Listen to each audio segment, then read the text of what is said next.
What's up guys? So I'm really excited because in this video I'm going to be talking about something that I'm very passionate about. But first, if you are new here and enjoy my videos, make sure to like and subscribe down below. So what I'm going to be talking about is music festivals, raves, music festivals, even a little bit of concerts, and kind of giving my opinions on them, giving you my tips if you were to go to one, if you've never been to one, or if you already have been to some, but maybe are looking for some advice on how to enjoy it more. And I will also be telling you guys my rankings of top 3 music festivals that I've been to so far and bottom 3 and a little bit why. So I'm going to start off with actually just listing everything that I've been to and giving, I guess, a brief history. So my first kind of ever music festival-ish concert thing that had to do with EDM that I went to was actually my freshman year. UCSB has this concert at the end of the year called Extravaganza, and on the lineup was Luna George, Miguel, Madeon was there, who, as you guys should know, is my favorite artist at the moment. So he was there, and there's a couple other people, but it's put on by the school. It's super fun, and that was my first thing I actually kind of went to.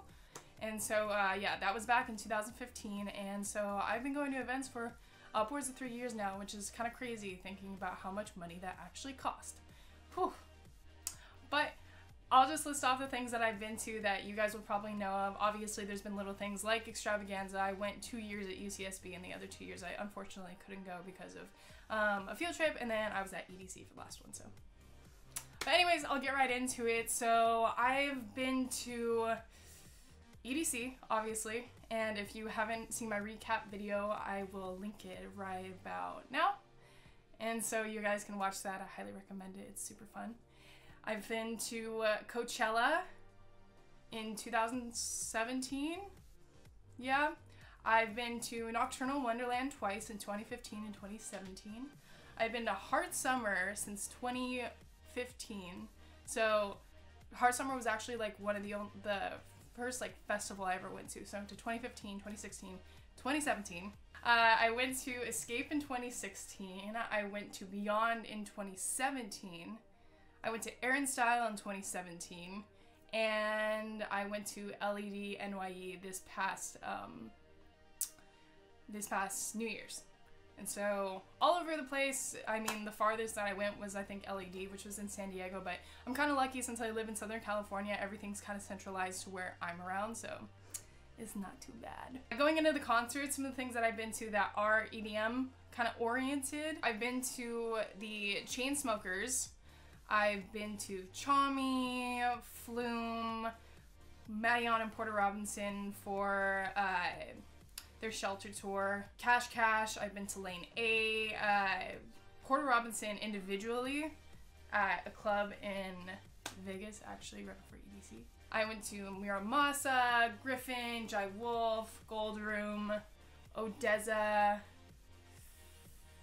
and Marshmallow. I think that's everything I can think of right now. And so I guess I'll start off with my opinion on just rave culture and festival culture in general, because it really does get a bad rap, and I think I had to really face that with a lot of people, including my friends and my parents, that kind of had this negative stigma towards it until I kind of explained how I see it from my point of view when I'm actually at these festivals. So when I went to Hard Summer in 2015, for the first time, I was very kind of skeptical because I didn't really know. I went with some friends that were swimming buddies that swam at UCSB when I was on the track team, and I didn't really know. I was kind of just, it was like a YOLO moment. I was just like, all right, let's go.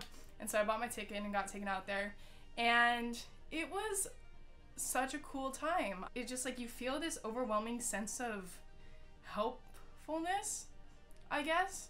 So personally, I get hella anxiety when I'm in a crowd because I hate people touching me. I hate when people are pushing me, or which people are getting really aggressive trying to get to the front. And I've been at standing concerts before. I went to a Justin Bieber concert, got there 10 hours early, so I was in the front row. Don't ask me why. It's a dark time. But here you do get people that push, but it's not like I ever witnessed at the Justin Bieber concert. People were getting squished, and I'm sure at other concerts too, if you're in the front row, even if you're at a EDM festival or anything like that, you're probably gonna face that too. But even in the back, people like gave people space, and that is something that I was like, let's go. My friends knew how to kind of like, you know, maneuver everything, and that's where I learned a lot of these things, like, you know, push and shove. You just got to do it if you're trying to meet up with your friends in the middle of a crowd. You just got to do it. But it was just so fun because it was such a unique experience, because you just had like all types of people that came from so many different places to go to a music event and see like a big concert pretty much. And I mean, maybe some of you guys can also associate this with something like, you know, I went to E3. People come from all around the world to these things.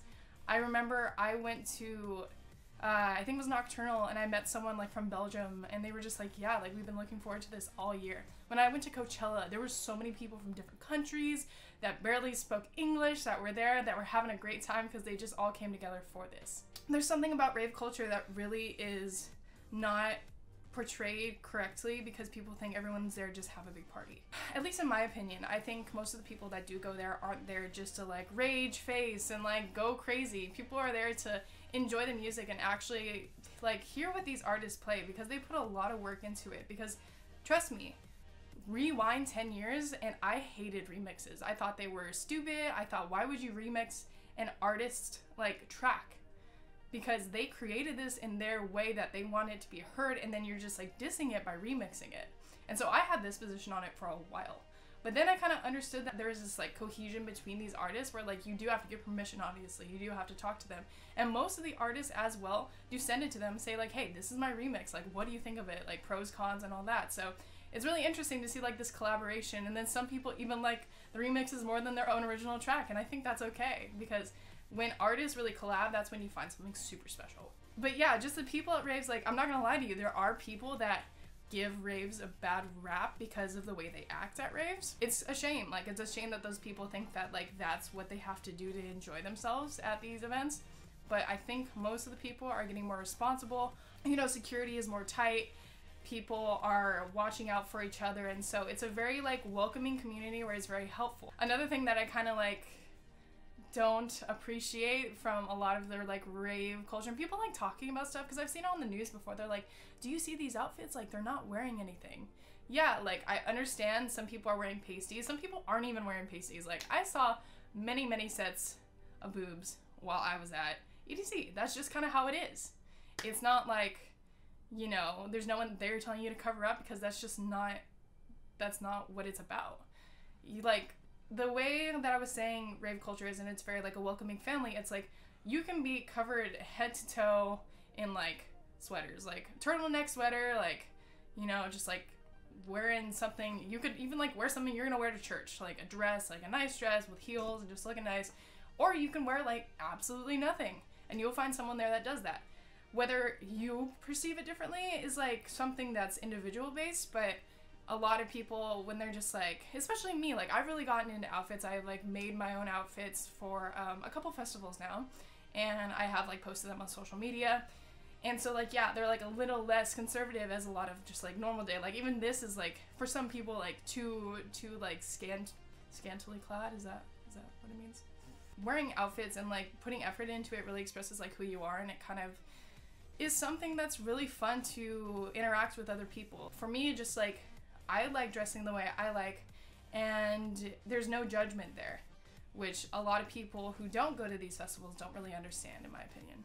Moving on to the next thing, I think I'll go into my top 3 and bottom 3 events that I've been to, and I'm just going to explain real quick. So I'm going to list them off and kind of give a brief recap, and then after tell you like what I like in festivals, what I don't like in festivals, and you'll see kind of a correlation, but I won't go too in depth with that. But if you guys do want to see my breakdowns of like individual festivals, let me know in the comments and I'll be happy to do it. My bottom 3 festivals that I've ever been to. So I think the worst festival that I've ever been to, in my opinion, by the way, this is all my opinion. Everybody has different opinions on these things, and so my opinion is not the general consensus.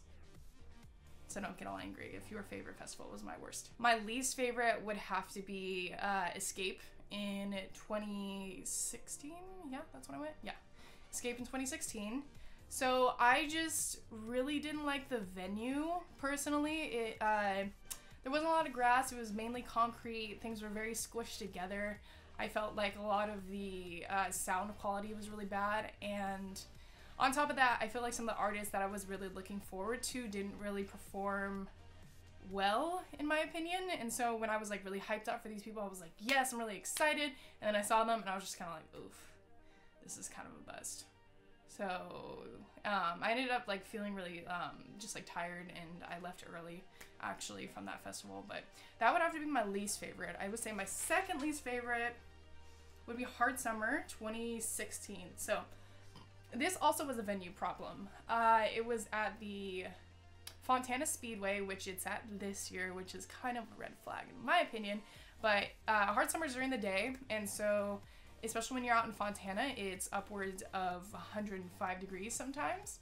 And so when you're in that concentrated of an area with no real covering, you're in constant heat. So if I am a festival producer, someone that is coordinating festivals, I'm gonna make sure there is tons of water, make sure there is tons of food and available first aid tents for anything that could happen. When I was in line, I saw someone pass out from heat exhaustion, and it was just really scary. I feel like the festival was just handled very poorly, and I really like the music groups. I was with some of my best friends, and so like the group wasn't an issue and the music wasn't really an issue. Just kind of how they handled the venue and just overall kind of their decision making on that was like eh. I mean, I guess if I would have to pick one, it would be Beyond in 2017. It just like wasn't really that much of a standout for me. It was like, it was at the same venue as Escape was. The music was good, the people I was with was really good, so like that wasn't really like a bad thing. I think it was just like the venue IMO. But I mean, like if we're including concerts in this list, like I would say like the third to least favorite spot would go to the Chainsmokers. And I think many people can probably figure out why. It's funny when you play like Roses once, but when you play it like 20 times in a row with different remixes. So those are my least favorite, and now I'll go into my favorite. So at the very, very, very, very top of the spot would actually have to be Coachella.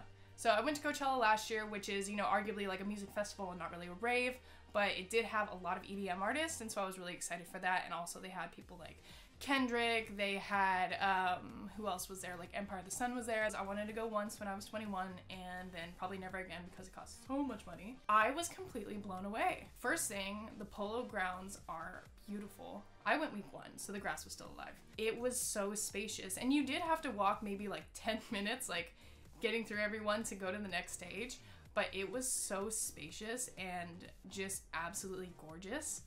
The way they planned the sets were beautiful because they planned the right people around sunset. My favorite set of all time was Porter and Madeon at 2017 Coachella for the sunset slot. So just imagine you're out in the open. You're just sitting around grass. There's a stage up there with pretty cool visuals and like kind of like laser lights, so like it's still seen in the day, and then the sun just sets and you can see it over the hills. It was absolutely gorgeous, and it really just made it so special, and I was blown away. The food was expensive. I did camping, which I really loved personally, and people always have like a mixed review on camping. They're just like, yeah, it's like really hot, which it was. I mean, it's in the middle of the desert, but it was just like a lot of fun. And it was one of those things too where like it's the same thing as rave culture, where we like woke up and then we walked down like the aisle and someone was like, hey, you want a beer? And I was like, you know what? Yes, I do. I don't know you, but I'm gonna have a beer with you. And it was so fun. Standouts were the Do Lab. Oh my gosh, like it's just the craziest thing. Out of all this like stages, the Do Lab was absolutely the coolest, and like you can hear that from probably anyone that likes EDM that goes to Coachella. But it was so amazing. It had misters. It was just a really cool kind of break, and they like played some down-tempo house most of the time, and so it was just like really cool to chill at. They also had like special guests. I mean, this last year they brought Zoo. I actually didn't go, but they brought Zoo out, and I was like sitting there like, I almost went to this thing, but it's fine. But yeah, Coachella was just absolutely incredible, and there was so much space, and it was just like, it was beautiful weather. It was hot, but it wasn't like scathing hot, and it was definitely a long weekend, but I would 100% recommend if you have time to save up money for it, because it is expensive, but it is well worth it, and I am definitely going next year. The second most favorite festival I think that I've been to would have to actually be Aaron Style. So Aaron Style is a small event that actually combos snowboarding and EDM music, and some non-EDM as well. When I went, it was held in the Los Angeles Coliseum parking lot, and so it was a little bit different, but it's interesting because it's actually put on by Shaun White, and I was just also blown away. It had art, it had music, it had really good food. I saw Flume there, who is arguably one of my favorite artists as well, and he just crushed it. I was with some like really great friends, and it was small enough and not enough people really knew about it to make it kind of special, because it wasn't just like over compacted with people. And that's a lot of the problems I would have at other festivals that I didn't really like. One thing I would say, their beer garden was a little bit small, and so you kind of were packed in like sardines if you wanted to get a beer. But besides that, yeah, 10 out of 10 for sure. Third favorite would be actually a hard tie. I know I'm kind of cheating with this, but like whatever. Hard tie between EDC 2018, which I just went to, and Nocturnal 2015. So I'll start with EDC. Like I said, if you haven't seen it, go check out the videos on my channel. But it was just really also a complete surprise to me, because like Coachella, I kind of walked into it thinking like this is gonna be like overcrowded with people that haven't really gone to any music events. Like it's gonna be just the people that, you know, kind of like I'm no offense to like just the first impression that like I had was that, you know, these are gonna be people that give EDM and rave culture a bad name just because like all the horror stories I've really heard about it. But they put this festival on so well. And I was not the only person that thought that. I looked after and looked at reviews, and a lot of people were like, EDC stepped it up this year. So I don't know what it was like in the past, but this year it was really, really great. The stages were beautiful. It was spaced out. There was a lot of food, a lot of water stations. They also had, you know, art and stores that you can check out. And so it was really great. The artists really just went ham. So the sets were really fun to go to, and the group I was with was also really great. Going over to Nocturnal 2015, so this was like the second festival I've ever been to. It was at Glen Helen Amphitheater, which is over up kind of in Fontana area as well. And it was a great time because I was still getting used to it. It was like my first like more rave centered rave, because Hard Summer is ravey, but it's also more festival-y because it has many genres of music. But Nocturnal is known mainly for a lot of like house music to trap to dubstep, but it's not really super mainstream artists most of the time. And so this was my first time actually going and like really delving into rave culture. The people I went with were my best friends, and so it can't really get better than that. We all were able to go have a really great time, and it was definitely an unforgettable experience that I really value and I really treasure because it was just really great. Now I'll go into kind of what I like and what I don't like in festivals. I really like when the venue's nice, and you probably noticed that from most of the things I was talking about. Venue to me is honestly everything. So a good example of a venue that I really like is the Glen Helen Amphitheater. So it is hilly, there's a lot of grass, there is space in between stages, like a good amount of space, and it's also like level differences. And so like there'll be a stage up on here that will have, you know, deep house, and then when you go down into like the cove, there'll be like maybe a mainstream stage, and then like you walk farther and then it's a trap stage. And so it's spread out enough where you have time to go walk, explore other things, and then also not hear the stage right next to each other. And so that was nice.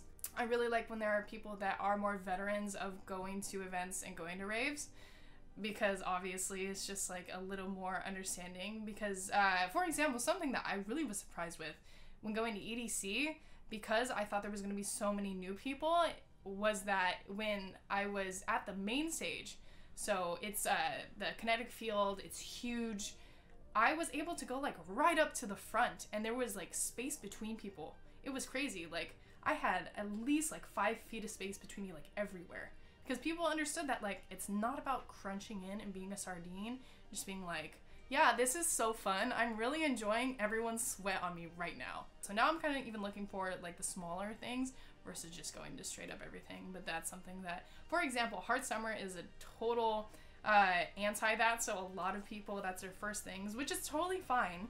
There's nothing wrong with that. And I keep saying like, no, I'm not gonna go this year, I'm not gonna go, and then I end up going because it's usually like a pretty good lineup. And so that's something that I do have to usually like go against in those things, but something like Nocturnal where it's very, very veteran oriented. So you know what you're doing there, and you know what people are doing there. And so it's not any like, you know, this person is face down on the ground. Like, why is this happening? You don't really get much of that when you go to more of a veteran event. Another thing that I really like is when they have smaller stages.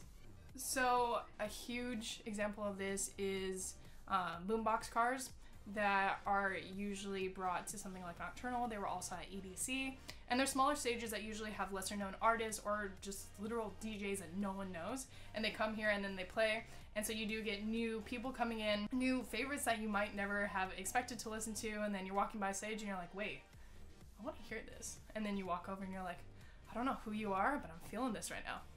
And then you have to find a new favorite. It's crazy. And so I like when they give, you know, chances to other performers and not only just the super mainstream artists. Speaking of mainstream artists, I hate so much, and I guess we're gonna go into the dislikes now. I hate when they compact the lineup with too many mainstream artists. So for example, there was definitely a festival that I went to that was like way too compact, and I was like, oh, this is cool. But then it got to the point where everyone was so, I think it was like Escape, I want to say. Like, I know the Chainsmokers were there. I want to say like Yellow Claw was there, who for me is someone that I appreciate listening to. And there was just like, everyone was there and just very much like all around the same like time slot. And obviously you're gonna find these problems because you can't plan a music festival like perfectly and just be like, yeah, everyone's gonna get this like perfect time slot. But it was to the point where it's like you had to really choose some like really weird pairings, and it's like, okay, well, you could have done this and made it a little bit offset even. And I think they were at like the same times, and I was just like, well, why do you do this? Like, you have to physically leave the set halfway through if you even want to catch like another person's set. And so it just was like kind of weird planning. Secondly, I hate when venues don't have grass. Shout out NOS Event Center, because they literally have a pond, and it's pretty cool, and there's grass around the pond, but besides that, cement. Straight up concrete, straight up cement, especially if it's like kind of during the day still. You get all that heat just radiating up in your face. And that was something that I actually thought of with EDC. I was like, wow, it's gonna be all concrete. And it wasn't. There was a lot of grass actually, and I was like, whoa, what is this? But there was a lot of grass surprisingly, and I was like, all right, I can chill with this. Or even when they put AstroTurf, like at least there was something versus just cement. Maybe the last thing I'll say about it was well, not like I don't like this, but I really feel like it makes or breaks your experience a lot of time depending on your group. So there's some people who do like to just go off on their own even if they come in a group, and that is not me personally. I have gone off on my own on some events and some occasions, but usually I do stick to my group. I like thriving around a lot of people, and even like being the rave mom and just making sure everyone's all right is kind of the role that I fit. And so if the group is kind of just being whack, or like people are fighting, people are disagreeing on stuff and not really making up their like mind. If someone was like, yo, like, I want to go see Yoltron, and someone's like, no, I want to go see 12 Planets, like, can we just compromise? Like, who's going to be on more festivals? Because that's what I've had to do a lot, where I just have to be like, you know what, I really wanted to see this person, but I know for a fact they're probably going to be at another festival, and so I give it up to go see someone else. That's something I did for Zed's Dead at EDC, and I forgot who I was going to see, but yeah, I gave it up, and I was just like, I'll see him again, because I've seen him a couple times. And so when you have a group that like is really disagreeing, or like one person is just like weighing you down and being like, oh my gosh, like, it's so hot, and just like complaining a bunch, like, for me personally, it just like, it's really annoying. And I'm just kind of like, I'm not one of those people that really dwells on like super small things. Like, yeah, if there's like a super big issue, yeah, I'll be like a little bit heated from it, but like, you know it's gonna be high if you come to a festival that's in the middle of Fontana, that's 105 degrees usually, and it's in the middle of the day. So you gotta prepare for that, and you can't really complain about it. But I guess that's kind of my list of what I like about festivals, what I don't like about festivals, some of my top 3s, some of my bottom 3s. I'm super excited because I'm going to Zed in the park tonight, so we'll see about that. Apparently there's a lot of grass because it's in a park. But yeah, thank you guys so much for tuning in. I really appreciate it and hope you enjoyed this video, gave you a little bit of insight, and hey, maybe for some of you guys, gave you a little bit of maybe a desire to go to one of them. Super cool. There's a lot of places probably if you live in Southern California in your area that's doing something, even going to like a small concert. I went to a Brownies and Lemonade show a couple days ago on Sunday, and it was like it's put on free. It was at a club in LA, but it was just like a day party and it was super cool. I had some like small DJs coming out and it was a lot of fun. So give it a chance. Don't knock it until you try it, right? That's the thing. But yeah, maybe I'll see some of you guys there. But thank you guys so much. Again, if you haven't yet and would like to, please like and subscribe below. Give me a comment on what you want to see, and I will see you in the next video. Bye!